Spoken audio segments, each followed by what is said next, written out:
Hello friends, today let's learn one concept from the topic statistics from class 10th, that is to find the mean of given data by assumed mean method. आता हा assumed mean या नावावरून स्पष्ट होतं की या प्रकारच्या problem मध्ये आपल्याला एक मीन assume करावा लागतो. आता तो मीन assume कोणता करायचा, कोणत्या बेसवर करायचा ते आपण पाहूयाच उदाहरण सोडवताना. So the question is, in the following table, the toll paid by drivers and the number of vehicles is shown. Find the mean of toll by assumed mean method. So here the method is mentioned. We have to find this mean by assumed mean method. So toll in rupees, the class is made according to 300 to 400, 400 to 500, 500 to 600, 600 to 700 and 700 to 800. And the number of vehicles for those respective classes are 80, 110, 120, 70 and 40. Now first of all we should make the table, and in this table the first column would be a class. So this is the class given. So first of all we should write the class. The first is 300 to 400. Second is 400 to 500. The next is 500 to 600. Then 600 to 700. And the last class is 700 to 800. So here also we have to find a class mark, which is the mean of each respective class. So we have to find a class mark. The exact number between 300 and 400, that is lower limit and upper limit, is 350, which is the mean of 300 and 400. So class mark for the first class is 350. In the same way, for the second class it is 450. Then 500 to 600 for this class, the class mark is 550. Then 650 and 750. Here we need the assumed mean. आता इथं आपल्याला एक मीन assume करावा लागतो की ह्यापैकी कुठला तरी एक मीन आपल्याला आहे असं गृहीत धरावं लागतं. So assumed mean is denoted by letter A. आता हा जो क्लास मार्क आहे त्यापैकी एक कुठला तरी मीन आपल्याला assume करावा लागतो. आता प्रश्न असा आहे की तो कोणता मीन आपण assume करायचा. तर हे सगळ्या फ्रिक्वेन्सीज पाहिजे. नंबर ऑफ व्हेइकल्स, जनरली ज्या क्लासची फ्रिक्वेन्सी मॅक्झिमम आहे तो क्लास म्हणजे आपला assumed mean असतो.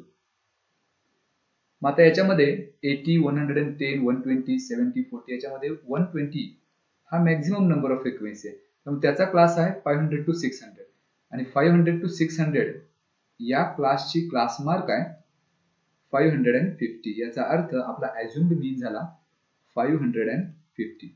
हा आपण assume केला. याचा अर्थ आपलं जे काही आन्सर मिळणार आहे, आपला जो काही मीन असणार आहे तो या 550 आसपास असणार आहे. त्याच्यापेक्षा थोडासा कमी असेल किंवा त्याच्यापेक्षा थोडासा जास्त असेल.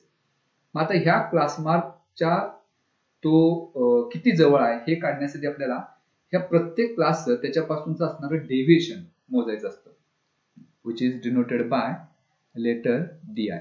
ऑफकोर्स क्लास मार्क आहे म्हणजे इथं असणार आहे XI. आता डेव्हिएशन कसं काढायचं त्याच्यासाठी फॉर्म्युला आहे XI मायनस A. म्हणजे आता हा 350 हा XI झाला, त्याचं assumed mean पासूनचं डेव्हिएशन म्हणजे तो assumed mean पासून किती अंतरावर आहे तर हे या फॉर्म्युलाने आपण काढायचं. XI मायनस A आहे लक्षात घ्या. A मायनस XI नाही, म्हणजे XI इथं 350 आहे आणि 350 मधून आपल्याला 550 सबट्रॅक्ट करायचं आहे. So 350 minus 550 it is minus 200. तर हे निगेटिव्ह नंबर घ्यायचं. हे जर पॉझिटिव्ह घेतलं तर पुढचं सगळं उत्तर चुकून जाईल. 450 मायनस 550 इट इज मायनस 100. तर याच क्लास पासून असणारं डिफ्लेक्शन जर मोजायचं असेल म्हणजे XI मायनस A, इथे XI 550 आहे आणि assumed mean सुद्धा 550 आहे. So 550 minus 550 is 0. Then 650 minus 550 it is 100. आता हे पॉझिटिव्ह आहे कारण 650 हा 550 पेक्षा मोठा आहे. 750 मायनस 550 इट इज 200. बस हा एकदा कॉलम झाला की पुढचा जो कॉलम असणार आहे तो असणार आहे नेहमीच आपला frequency of each column or each class. पहिल्या क्लासची फ्रिक्वेन्सी आहे 80. For second class it is 110, then 120, then 70 and 40. आणि सगळ्यात शेवटी जसं डायरेक्ट मेथड मध्ये आपण FI XI प्रोडक्ट घेत होतो इथं थोडासा बदल करून इथं थोडासा त्याच्यामध्ये बदल होऊन fy इंटू डी आय होईल. म्हणजे ही फ्रिक्वेन्सी आहे ती झाली fy आणि हा डी आय, या दोन्हीचं प्रोडक्ट आपल्याला घ्यायचं आहे. So -200 into 80 it is -16,000. -100 into 110. Again, one number is positive, one negative. That's why product must be negative. It is -11,000. Then 0 into any number is 0 itself. 100 into 70, that's 7,000. Now it will be positive. And 200 into 40, it is 8,000. So once we have this table, now we can have the summation of Fi and summation Fidi. So these are the Fi. If we add all these Fi, so summation Fi would be, या सगळ्यांची जर बेरीज केली तर ती बेरीज येते 420. आणि FIDI इथं बेरीज करताना मात्र काही संख्या निगेटिव्ह आहेत, काही पॉझिटिव्ह आहेत. तर पहिल्यांदा ह्या ज्या निगेटिव्ह नंबर्स आहेत त्यांची आपण बेरीज करूया. म्हणजे -16,000 -11,000 इट वुड बी -27,000. या दोन्हीची बेरीज आहे -27,000. 7,000 plus 8,000 it will be +15,000. आता या दोन्हीची बेरीज करायची. -27,000 plus 15,000 it would be -12,000. तर ही सगळी FIDI ची बेरीज येईल. आता आपल्याला ज्या टर्म्स लागणार आहेत त्या सगळ्या मिळाल्या. FI मिळाले, FIDI मिळाले. बेसिक फॉर्म्युला जो आहे मीनचा, आता हा मीनचा फॉर्म्युला थोडासा मॉडिफाय झालेला आहे. Mean it is x bar is equal to a plus d bar. असा हा थोडासा मॉडिफिकेशन झालेला आहे ॲज्युम्ड मीन मेथडसाठी, हे लक्षात ठेवायचं. आता इथं d बार का, कारण आपण इथं डेव्हिएशन घेतलेलं आहे. म्हणजे या ॲज्युम्ड मीन मध्ये आपल्याला हे जे डेव्हिएशन आहे ते मिळवायचं आहे. आता हे d बार कसं काढायचं? So for that we have the formula d bar is equal to summation fi di divided by summation fi. आता summation fi di आपल्याकडे आहे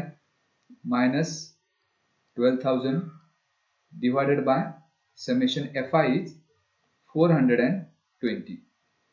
इथे जर आपण भाग घालवला तर एक संख्या निगेटिव्ह एक पॉझिटिव्ह, म्हणजे जे काय आन्सर मिळणार आहे ते निगेटिव्ह आपल्याला मिळणार आहे. So 1200 divided by 42 it would be -28.57. हे कॅल्क्युलेशन केल्यानंतर आपल्याला हे आन्सर मिळेल. आता ही जी व्हॅल्यू आहे डी बारची ती ह्या फॉर्म्युल्यामध्ये आपण सबस्टिट्यूट करूया, म्हणजे आपल्याला मीन मिळेल. So we have a assumed mean is 550.